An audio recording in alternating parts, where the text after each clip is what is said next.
whales live in the ocean. New York City is a harbour city, so therefore you should be able to see whales in New York, right? Right. You can see whales and other marine life either in New York Harbour or just off the coast of Long Island.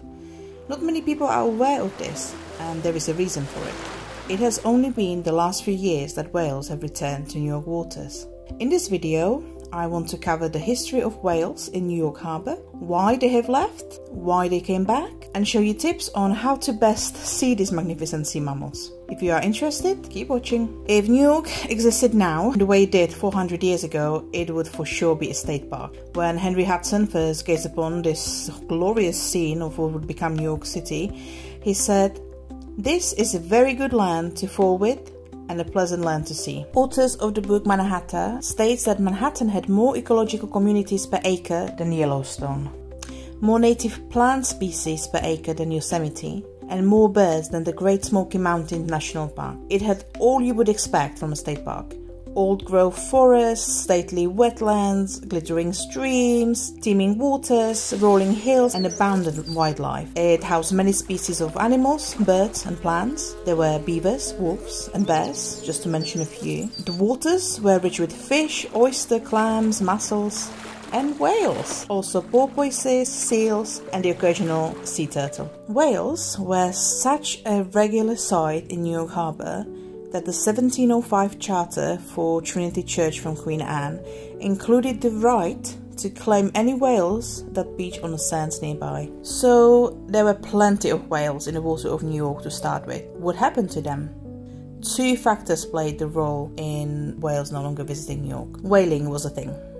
Whale oil was used for many things, such as lighting, lubrication, and the manufacture of soap, perfume, textiles, jute, varnish, explosives, paint, etc. So first, shore whaling was done, where small boats were launched when the whales were sighted offshore. But by the early 18th century, this kind of whaling industry stopped because few whales were actually coming close to shore. So therefore, larger boats had to go farther off the coast for the hunt, and they would spend a long time at sea, finding and killing whales. Sag Harbor on Long Island became one of the largest whaling ports in the country, and its last whaler, the brig Myra, sailed on July 17, 1871. So although the peak of whaling in the US was in the 1800s, the global whaling peak in 1900s. It was the end of 1800s, new technologies were being developed that could catch whales in much larger number. Mechanized steam-powered vessels with cannons and harpoons were developed by the Norwegians, and not only they could catch more whales, but also it allowed them to catch species like blue and fin whales that were too fast for the old way of whaling.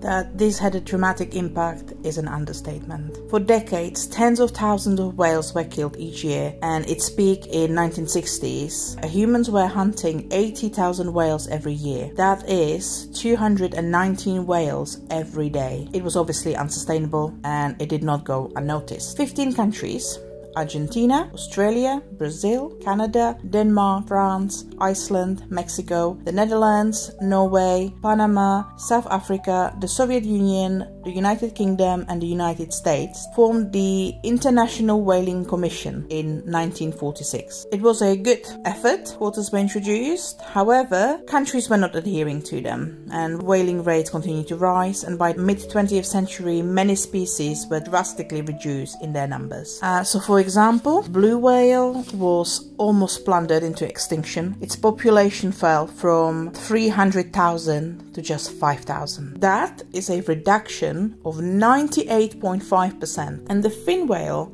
lost 85% of its numbers, and other types of whales were also impacted. The fact that the whale population had become depleted meant whaling industry was losing its profitability. It was harder to find and catch whales, and technological advances meant that substitutes for whale oil and bone were cheaper. In 1987, International Whaling Commission, by then joined by at least 41 countries, made commercial whaling illegal. Other legislations such as the Marine Mammal Protection Act in 1972 and Endangered Species Act in 1973 also helped whales in their recovery. Some species will still take many decades to recover, But overall, it has been a conservation success. However, that was not enough for whales to return to New York waters. So not only the whales population was drastically lowered in the 1900s, but the water surrounding New York City became one of the dirtiest in the world. The Port of New York and New Jersey is the largest port in the US East Coast and the third largest in the nation. A century of heavy shipping activity had an effect of the water quality. New York had active boatyards along the East Rivers where ships were being built all the way until 1950s. According to an OECD report from 2010, shipbuilding industry includes large number of toxic material, fumes and fluids. So metalworks and surface treatment operations generate particulate matter emissions and may lead to discharge of toxic compounds of soil and water. Another problem was waterfront factories that have been discarding toxic waste into the water for decades. No waste was treated in any way. It went straight into the harbour. The raw sewage, accumulating to 10 feet in some parts of the Hudson, choked the waters of oxygen, making it inhabitable for marine life. And as the city kept growing, already in the early 1900s, it outgrown its sewage infrastructure, and that obviously had consequences. Mr. John Waldman, a biologist at Queens College and author of The Heartbeats of the Muck, said for New York Post, "What really did the harbour in was a torrent of turds." New York Times printed an article called Poison Water in July 1970, stating that the major environmental scandal has come to light as the full implication of the mercury poisoning of the nation's river and lakes have at last begun to be understood. It goes on to explaining that even though mercury has long been known as a poison, it has been only then discovered the full devastation of disposing of used mercury into the sewer. There is an anaerobic bacteria at the bottom of lakes and rivers, and it can convert metallic mercury into a highly poisonous organic compound, methyl mercury, which dissolves in water and is then concentrated in a food chain. That is the problem, because as a result, the mercury concentration in some fish can be 3,000 times as great as in the water they inhabit. So until relatively recently, the waters of New York, much as anywhere else, were being actively poisoned. So this led, among other factors, to establishing laws to protect the waters. Going back in time a little, in 1948, the Federal Water Pollution Act was established. It was the first major US law to address water pollution. Here is a picture of JF Kennedy signing an amendment to the Federal Water Pollution Control Act in 1961. It was followed by different amendments throughout the years and a creation of the Environmental Protection Agency in 1970, and after the mercury scandal, amendments were made to the Act in 1972. It became commonly known as the Clean Water Act. This meant stricter controls on dumping waste and raw sewage into water system. This was the first real step towards cleaning the New York harbor waters. Unfortunately for New York City and its surrounding waters, in 1978, a United States Coast Guard helicopter on a routine patrol discovered a plume of oil flowing in Newton Creek in a Greenpoint neighborhood of Brooklyn. The Newton Creek leads into the East River and New York Harbor. Oil and petroleum products have been leaking into the soil from crude oil processing facilities of ExxonMobil over a period of several decades. Some of the collected gasoline, fuel oil and chemicals from the contaminated boom dated to 1948, and a subsequent study revealed the large-scale soil contamination, which was estimated in excess of 50 acres, and a spillage volume of more than 17 million US gallons. Soil vapors tests were still reported as returning positive in 2008. So no wonder there were no whales or much of any other marine life in New York Harbor. But since the 70s, waters of New York have been getting cleaned, partly because of the Clean Water Act and partly because New Yorkers decided to act. So environmental groups were created, and one of such groups, called Hudson River Fishermen's Association, appointed Mr. John Cronin as their first river keeper in 1983. This work led to ExxonMobil paying $2 million in fines to the state and several environmental groups, including the Hudson River Improvement Fund. In the 1990s, the city, pressured by advocacy groups and federal and state legislation, decided to invest more resources to reduce the pollution levels in its waterways. NYC Environmental Agency operates 14 wastewater treatment plants that together treat around 1.3 billion gallons of wastewater and biosolid each day. They also employ a fleet of boats that are used to monitor the waters and shoreline for water quality and sources of pollution at 85 sampling stations throughout New York Harbor. New York's marine and inland waters are designated as no discharge areas, it means that it is illegal for boaters to discharge sewage within these waters. There has been a huge effort done in oyster comeback. So New York City was once the oyster capital of the country, even though, according to Pete Malinowski, executive director of the Billion Oyster Project, we're decades away from edible New York's oyster. The oysters are a vital cog in the water cleaning effort, as a single oyster can cleanse between 30 to 50 gallons of water every day. And since 2014, Billion Oyster Project restored about 28 million oysters and 12 reef sites to local waters.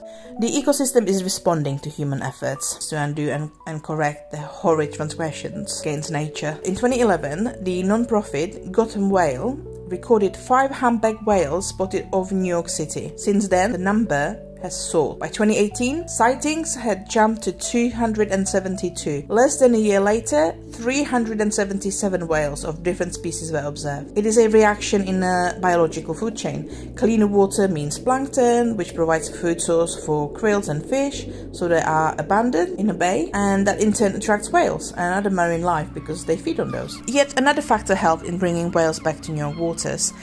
They predominantly feed on fish called menhaden. In 2012, restrictions on the fishing of menhaden were adopted, and in 2020, the Virginia Marine Resources Commission lowered the number of menhaden that can be caught in a Chesapeake Bay, and that means more menhaden for the whales, which means more whales in the area. So I previously mentioned Gotham Whale. It is a whale research and advocacy organization established in 2011, and they collect data and make observations to evaluate and share information to improve the health of New York marine environment. They have collected a catalogue of individual humpback whales visiting New York waters using photo identification. That way they not only track how many whales come to visit, but also can see how many keeps coming back year after year. How can you tell whale from a whale, you might ask? Well, Celia Okerman, who is Gotham Whale naturalist, explained to National Geographic, just as no two people have the same fingerprints, no two whales have the same fluke pattern. On their website, you can become a citizen scientist by reporting sightseeing of marine mammals around New York Bay. Every entry helps to build a clearer picture of where and when whales and dolphins are. So what marine life can be actually seen in New York harbors? Whales. So humpback whales are commonly seen around New York, close to shore in the summer and fall. They're known for bubble net feeding and breaching. Other types of whales such as sperm, North Atlantic right, blue, fin and sei can be spotted further into the New York Bight, some regularly and some are rather rare. Whales migrate between Canada and Florida, so some whales stop briefly in New York waters on their journey, but some stay in New York for the whale summer, according to the research. Observation shows that the whales hanging out in New York waters are juveniles, although the reason for this has not then been deduced. Maybe they are just cool enough to understand New York's fine dining. Dolphins. Mostly bottlenose dolphins are being spotted, with the occasional common dolphins visiting. Seals. Seals are found in New York waters late fall until late spring, with the highest concentration generally occurring around April. Seals haul out or leave the waters to rest on sandy beaches or rocks to regulate their body temperature, socialize, give birth and molt, and up to 5 species can be seen locally. But a harbor, grey and harp seal are the most common, with harbor seals being the dominant species. Sea turtles. From about May through to November, 4 different species of sea turtle can be found in New York waters. Green, Kemp's Ridley, leatherback and loggerhead. They are mostly found in Long Island Sound. Mermaids. Just joking. No mermaids. New York waters are not just that magical. For more information on individual marine creatures found in New York and how to contribute to keeping them safe, here are some organizations that will provide you with more data and information. New York State Department of Environmental Conservation, Gotham Whale, American Littoral Society, Blue York. How to best see whales and other marine life. New York City provides numbers of whale watching tours. I personally can recommend American Princess Cruises. We chose to go with them since they work closely with Gotham Whale on recording sighting and cataloguing the whales. And the cruise was fantastic. The crew were knowledgeable, very patient answering questions, and we saw 5 humpback whales and a pod of 150 bottlenose dolphins on our trip. What is the chance you actually going to see whales? Well, of course, since these are wild animals, no one can guarantee if you see them. However, there is so many whales now in New York that there is hardly any cruise trip without spotting any. The American Princess Cruise have a whale, dolphin and wildlife sighting report on their website to show how many whales and dolphins were spotted during each cruise. So based on this report, they had 85 outing between 22nd of April and 20th of August 2023. And on 81 of those trips, they had whale sighting. So your chance is in the region of 95%, quite good. American Princess Cruises depart from Sheepshead Bay in Brooklyn. It is about a 15 minutes walk from the Sheepshead Bay subway station, or you could take a B4 bus from Sheepshead Bay Road. Whale watching cruises last approximately 3.5 hours and $69 per adult, and are organized between end of April and beginning of November. There are toilets facilities and a bar with drinks and snacks on board. And American Princess Cruises also offer other cruises such as pelagic bird trip and bird and seal watching cruises and more. There are also cruises by different organizers that debark from Manhattan, such as Seastrek, who debark from Pier 11, costs $59 per adult, and have a wildlife expert from the American Littoral Society on board each cruise to provide species identification support and additional information about the animals spotted. Whatever cruise provider you choose, remember that even if the weather is hot,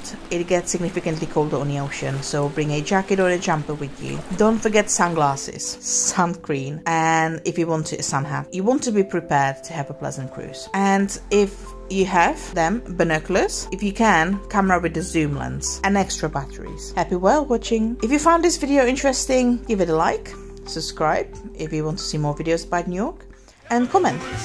PCBs, heavy metals, or whatever. But what really did the harbor in was a torrent of turds. A torrent of turds! A torrent!